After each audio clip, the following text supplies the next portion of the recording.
Tonight on SportsDesk, Canes football is set for their primetime matchup in Louisville tomorrow night. Our In the Trenches crew will preview the game. Plus, how two soccer players are getting creative off the field.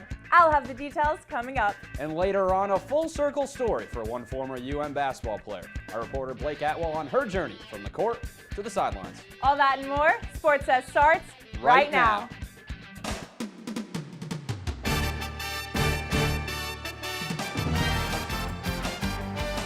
I'm Ed Reed, and you're watching SportsDesk.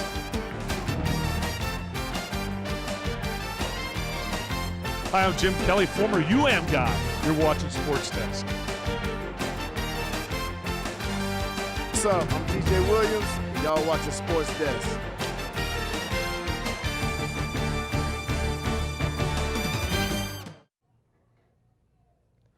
Hello and welcome to SportsDesk. I'm Brendan Riley. And I'm Cameron Dobbs. Brendan, lots of excitement in the air tonight as College Game Day crew will be at the Canes football game tomorrow in Louisville. Yeah, Cam, and a lot of excitement this week on campus as well. student athletes held a voting rally last night to encourage students to vote and let their voices be heard in this upcoming election. Student athletes marched from the Watsco Center all the way over to the Lakeside patio. Our reporter Daryl Barnes has a story. With social justice and diplomatic issues taking center stage as the presidential election approaches, University of Miami Athletics took things outside the arena and looked to host an event with campus organizations to try and point out a way to facilitate a solution. A lot of people turn to, what can we do? And obviously there are a bunch of different courses that have been taken, but one that is incredibly powerful and extremely pertinent this year is voting and voter registration. There's a lot of social issues that people care about, and so you see that through voting, and that comes out through voting because a lot of the things that that affect social issues are the people in office. The student athletes and athletic department decided to join forces with campus organizations like Canes Vote and held a voter registration rally yesterday. The event featured a social justice parade led by coaches Jim Larinaga, Katie Meyer, and the men's and women's basketball teams. It also featured speeches from each of the two coaches and other athletic department members, along with a station dedicated to registering students to vote on the spot. We're not going to change the world with one event last night, but if we as a program can continue to do things that create change on our campus, and our campus ultimately our community, and help change the country, then I think we're doing our part. If a student athlete will say that I'm here, I'm going to vote, it's important to vote, people listen. I think the student athlete voice is powerful.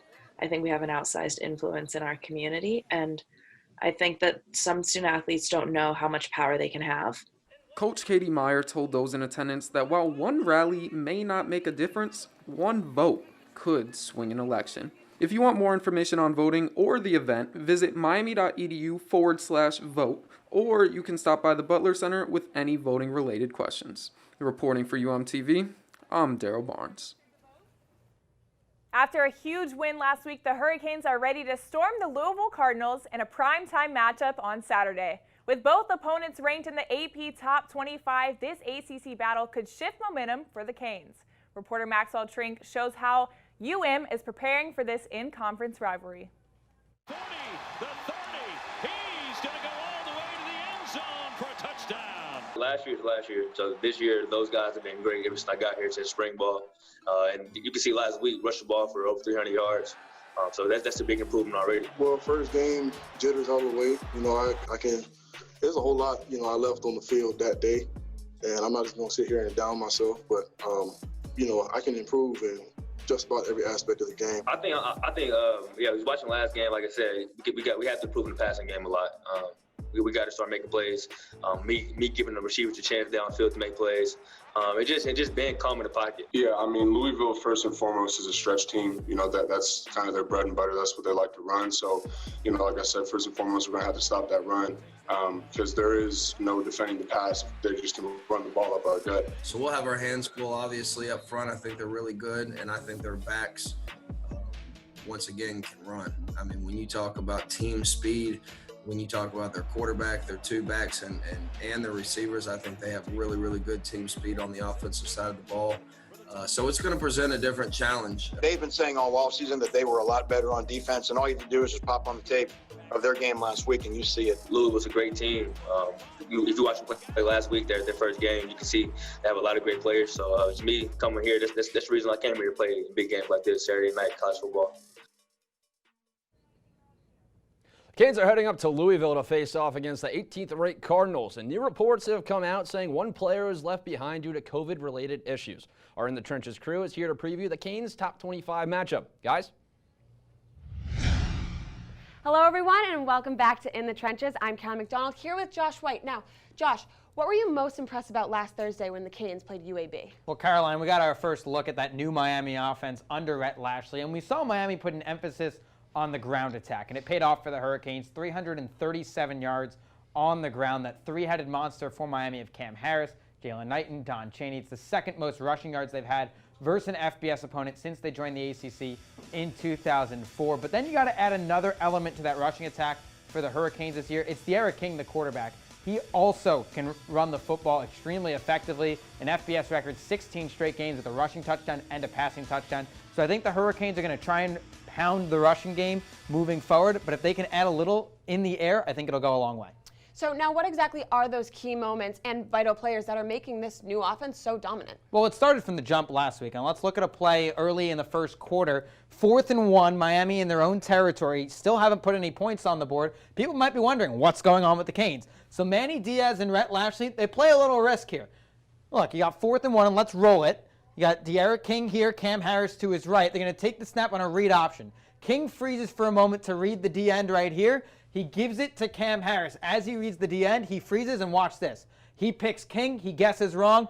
Harris has his hole right here. A great block from Will Mallory and the right tackle, Jared Williams, up top. And then he shoots right through the hole, an easy 6 points for the Hurricanes. That's as good as it gets. Now let's look at another play where De'Ara King was the guy moving the football. So this, a standard drop back, and it looks like he's going to get sacked. No, spins out. Instead of losing 5 or 7 yards, De'Ara King is head upfield. He's able to make something out of nothing, and that's a big gain for the Hurricanes in a close game in the third quarter. And when you look what they were able to do rushing the football, it might have been the difference last week. So the Canes have a big matchup this weekend, playing the Louisville Cardinals on Saturday, both top 25 teams. What are your predictions for the game, Josh? Well, both teams might be pretty similar. They've made a lot of changes since last year. Miami smacked Louisville last year at Hard Rock Stadium. Jaron Williams threw for 6 touchdowns, but things have changed. It's now De'Ara King, Rhett Lashley, and that new Miami offense. We saw a lot of emphasis on the run. You'll see that with Louisville, too. They're a team that can rush the football, but they can also pass. Mikhail Cunningham, their gunslinger under center, had a solid game last year against the Hurricanes, but I really think it goes with Tutu Atwell out wide. He's a Miami kid. He torched the Hurricanes last year. I'm going to take Louisville 34-31, and not enough for Miami to get it done. Thank you so much, Josh. Now, the Canes are still looking for a win in Kentucky. That's all the time we have for In the Trenches. Back to you guys. Coming up on Sportscess, Canes volleyball is back in action next week against Georgia Tech. But fans will not be allowed in person at games this season. Our reporter Ellie Perigo has more when we return.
Here you go.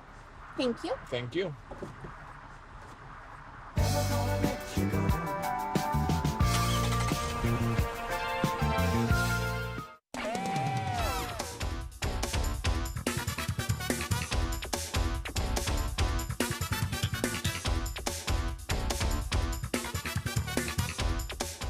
The Hurricanes volleyball team has been working hard in preparation for this season.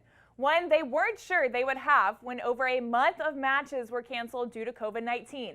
After given the chance to play, Coach Casey Kreider is feeling the pressure to perform well and protect others. Match one, there's nerves. You're excited, you're stressed, there's some doubt. Where do we stand? And then this year, it's all of that plus, can we live up to this expectation that's been placed on us to do this the right way, which is as safely and healthily as possible. Since the start of school, volleyball has had 0 positive COVID results. Precautions like face masks and the constant cleaning of equipment are just some of the protocols taken in order to compete safely. Hopes are high for a modified season of competition starting next week at home against Georgia Tech. Volleyball season is anything but ordinary this year, and it is uncertain how matches will feel without fans in the stands. Reporter Ellie Perigo dived into how the team's feeling about this altered season. Hurricanes women's volleyball has been gearing up for the season since early August. But amidst a global pandemic, the atmosphere they are used to will have to look different. We have a lot of fans. They just won't be able to come in. While the Canes will still have a season, the University of Miami has implemented a no fans attendance policy for women's volleyball home games. During matches, again, I think the opportunity to play, the excitement of preparing for matches, when a few months ago we weren't sure where we were going to be, is probably going to offset that inconvenience. And while the players will miss fellow students cheering them on, it's the fans who support them on and off the court that they will miss most, their families. And I was most upset because my grandma was really excited to watch me, and she lives down the street from UM and she goes to every single game. So mostly upset, but understand that there's like safety precautions we have to make sure that we meet, and I think it's okay, but at the same time it's gonna be very weird to play with nobody there. Even though much of the season is different, the athletes and coaches still have the same goals and expectations. The fans are there to do their job, and we shouldn't really influence how we perform and how we do things. So, but emotionally and from the human standpoint, we all want to have our people there. We're super blessed to be able to even play in the first place. I know a lot of schools don't have the funding and the resources that we have. I usually put a lot of pressure on myself to win and be perfect and everything. So this season I'm really excited just to play and have fun and just try to fully enjoy my last season here. The Canes will play their first match of the season on September 24th at home against Georgia Tech. Reporting for UMTV, I'm Ellie Perigo. Canes soccer welcomed Louisville into Cobb Stadium last night for their home opener and dropped a tough one to the Cardinals. Louisville opened the scoring early with a goal by Amina Ekik in the 7th minute, and it was all Cardinals from there as they would tally on 2 more, securing their first win. The Canes look to bounce back Sunday as Notre Dame comes to town. Kickoff is set for 1 p.m.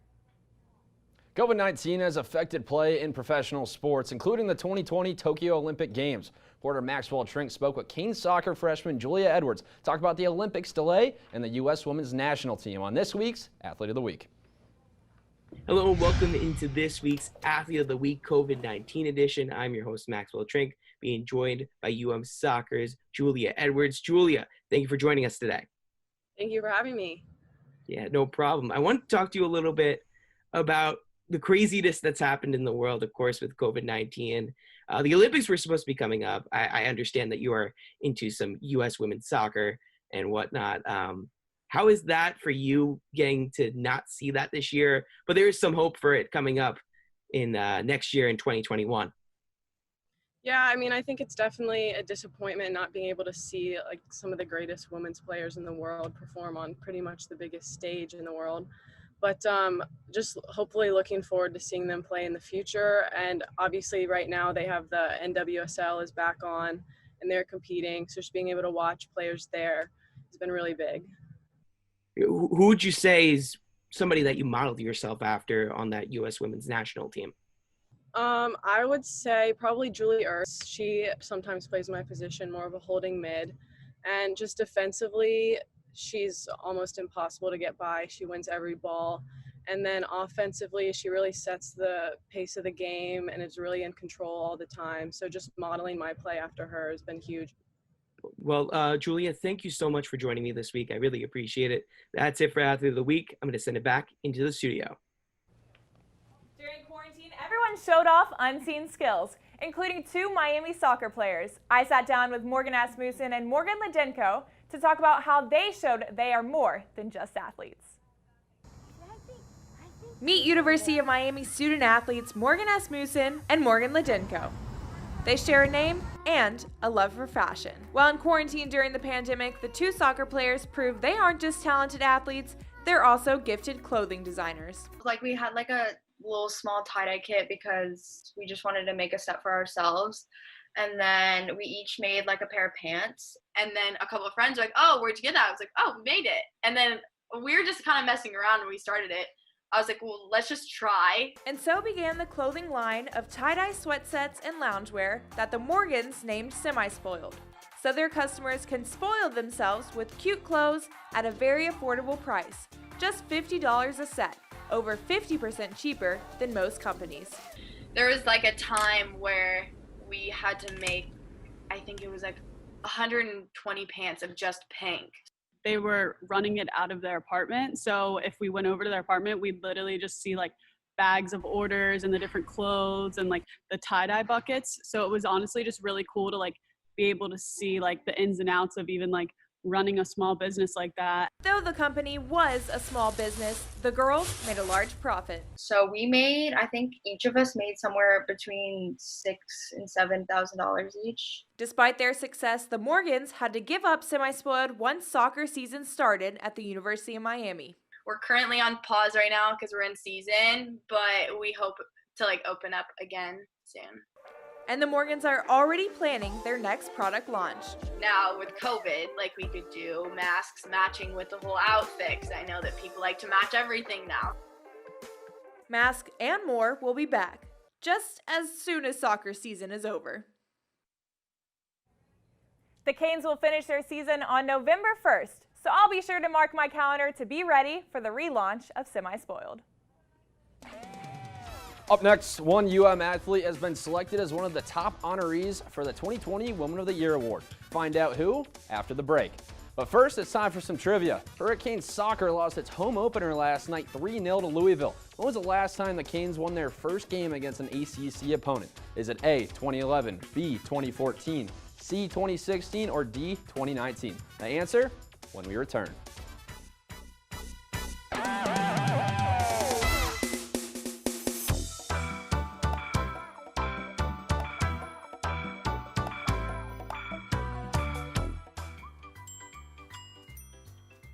Fancy pants peanut butter?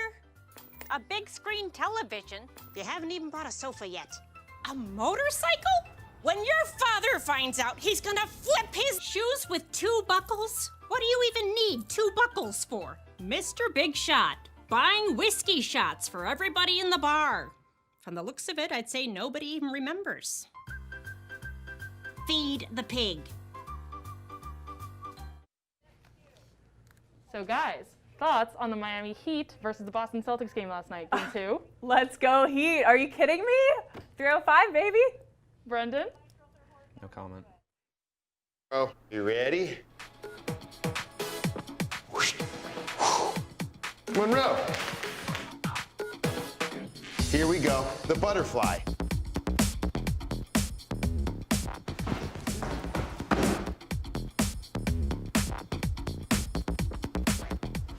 Ready? Ooh.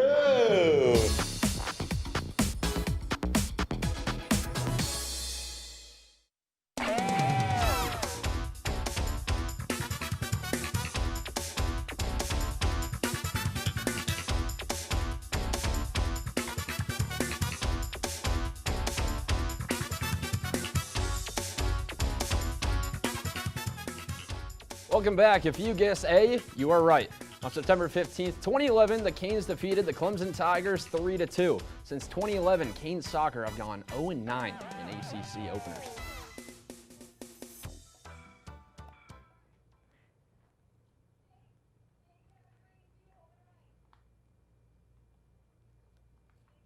Octavia Blue is more than just the UM women's basketball new associate head coach.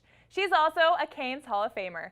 Sportscess reporter Blake Atwell tells us how she's using the knowledge she gained as a player to lead the next generation of UM women's hoop stars. Blake?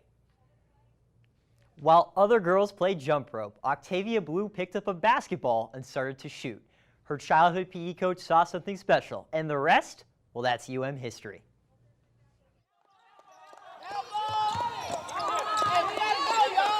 Octavia Blue bleeds green and orange. She scored over 1,700 points in her playing career at Miami, good for 8th in program history. She's been an assistant coach with the UM women's basketball team since 2012 and is now entering her first season as associate head coach. I cherish and I'm very grateful and humbled by the opportunity, and I won't let anyone down.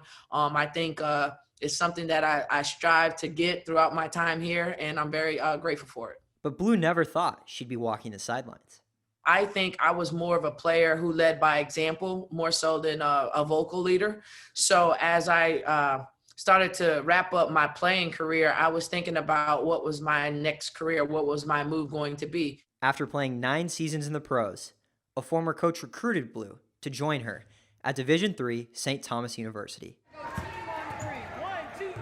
Blue got her opportunity to coach at the Division I level a year after and never looked back. Once she introduced me to the game, I fell in love with teaching the girls, watching them learn. One former Cane that Blue made a huge impact on is Beatrice Montpremier, who now plays for the WNBA's Connecticut Sun. She was someone I could go to and talk to if I'm up or if I'm down. She's always been there for me, especially on the court. You know, she played in WNBA before. She played overseas, so she was a guide for me, you know, to help me grow as a player and as a person. Blue learned how to get the best out of Montpremier, teaching the young forward to let her game do the talking. Well, look at Montpremier wide open on the inside. It's a strategy that's helped Blue earn her keep at the Division I level on the sidelines. And she says she couldn't be happier to be coaching where everything started. You won't find a more genuine Hurricane than myself, and I want nothing but the best for our program and our players and our young ladies as individuals as they step out and they leave the campus and become productive citizens. So for me, it means a lot. A South Florida native, Blue is truly bringing things full circle. Reporting for UMTV, I'm Blake Atwell. Back to you guys. Hurricanes track and field star Brittany Ellis has been selected as a top 30 honoree for the 2020 Woman of the Year Award. Ellis was selected out of 605 school nominees based on excellence in academics, athletics, community service, and leadership. The redshirt senior has 3 ACC Indoor Championship gold medals and is also a 5-time member of the All-ACC academic team. The selection committee will announce the 9 finalists in mid-October.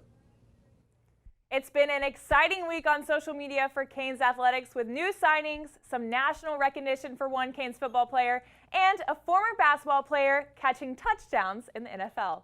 Daryl Barnes goes behind the post to show you what's hot on social media. How's it going, everybody? I'm Daryl Barnes, and welcome to this week's edition of Behind the Post, where we cover all things Canes happening on social media. If you didn't know his name before, you probably do now. Canes football tweeted that Lou Headley is, quote, getting the recognition he deserved after he was added to the watch list for the Ray Guy Award on Wednesday. The redshirt junior has a chance this season to become the first Hurricane in program history to take home the award, which is given to the top punter in college football each year. And speaking of football, Canes Hoops made this post celebrating Jimmy Graham's first touchdown in Chicago. And no, you didn't hear me wrong. It was Canes Hoops, not football. Turns out the NFL star played 4 seasons of basketball here at UM before playing a single snap of college football. And at one point, he rocked a fro while doing it. In other Hoops news, Canes Access tweeted out that class of 2021 guard Nicene Poplar is coming to the U. The 4-star recruit announced his commitment on IGTV Tuesday and joins Connecticut's top-ranked senior Bensley Joseph as a second Canes basketball commit in the class. And while we may have to wait a year to see that duo, for Canes cross country, quote, the wait is over. The men's and women's squads are racing in Gainesville tomorrow morning in what will be their first of only 3 meets in their shortened COVID season. Anyways, that's about all the time we have for Behind the Post this week. I'll see y'all next time, but for now, back to you guys. Still ahead on Sports Desk. The Miami Heat took down the Boston Celtics in Game 2 last night. We take you inside the bubble to get a closer look after the break. Maybe you can make retirement happen. After all, you made this vacation happen. Double points with every purchase? Cleverly merging promotions. I love it. Cross-referencing travel sites. And booking all your flights with those... Vouchers. I got us bumped. They were like, oh. But now they're like... Aloha. You aced this vacation. Now get the tips you need to get on track at aceyourretirement.org. Patriotism. It inspires passionate debate, and it's worn like a badge of honor with good reason. Because it means love and devotion for one's country. But what really makes up this country of ours? It's the people. To love America is to love all Americans. This year, patriotism shouldn't just be about pride of country. It should be about love. Love beyond age, sexuality, disability, race, religion, and other labels. Because love has no labels. Big Ten football is now set to return as soon as October 23rd after the conference initially opted to not have a fall season over COVID-19 concerns. But is this too little too late? And Brick Isles has more. 6 weeks ago, the Big Ten canceled their football season citing coronavirus concerns, but what has unfolded over the past 2 weeks has been embarrassing for the conference and first-year commissioner Kevin Warren. Over the past 2 weeks, we have seen football played safely across the country from small-town Kentucky to 6 of 10 FBS schools. The Big Ten is no doubt the biggest and best conference in college football, but where Warren miscalculated was in believing that all FBS schools would forego the 2020 season after the Big Ten decided to postpone their fall season to the spring. The ACC, Big 12, and the SEC decided to go on with the 2020 season as scheduled, and we saw the ACC and Big 12 play Week 1 without any hiccups in coronavirus protocols as far as we know. 6 weeks ago, we were all unsure about how and if football would happen, but what the other Power 5 conferences did was the correct move. Currently, 3 of the Big 5 are playing a normal season with the chance to play in the college football playoff, which the Big 10 might not be able to do. And that is a disservice to the conference and the universities. What the SEC, ACC, and Big 12 did was work on their protocols and allow their teams to keep practicing and preparing until they were sure how the season would unfold. But now the Big 10 is in danger of not getting the chance to compete for the national championship, all because of the poor leadership of Kevin Warren. And that's Embrick's Eye. For today's play of the day, let's head to the hardwood for last night's Heat highlights against the Celtics in Game 2 of the Eastern Conference Finals. Heat down, Jimmy Butler, loose ball, saves it from out of bounds behind the back. Look at Butler down low, wide open, and there he goes. Okay, smooth. Talk about butter from Butler here. Heat with momentum and the lead now. Dragic driving in behind the back, spin move with a hand in his face, hits this dime from Dragic. All right, moments after here, Celtics inbound the ball, tip drill, man down, Butler. Here we go, down the court, over top Larkin, and Jay Crowder gets 2. Heat go on to win 106-101 with all smiles here and are now up 2-0 in the East Conference Finals. Now it is time for our weekly segment, Where's Ryan? We are following a former member of UMTV as he walks across the country. So how far has he gone since we last checked in with him in Nebraska? Let's take a look and find out. Ryan has walked over 200 miles this week and now finds himself in the Sagebrush State, Wyoming. The elevation has increased and Ryan has crossed some scenic spots such as Fort Robinson State Park and the Niobrara River. He is now on mountain time, but while he was sleeping last night, raccoons ate all his granola bars. But Ryan is on the move again. We'll check back in with him next week to see where he walks to next. You know, it's pretty crazy. I mean, walking across the country and then 200 miles since the last time we were with him, that's ridiculous. Incredible. I mean, I thought I was in shape, but that is a whole nother level. It's a whole nother level, but I mean, that'll do it for us here tonight. Thank you guys for joining us. Yes, we're so excited, and we will be back next Friday with another episode of SportsCess. Until then, have a great night.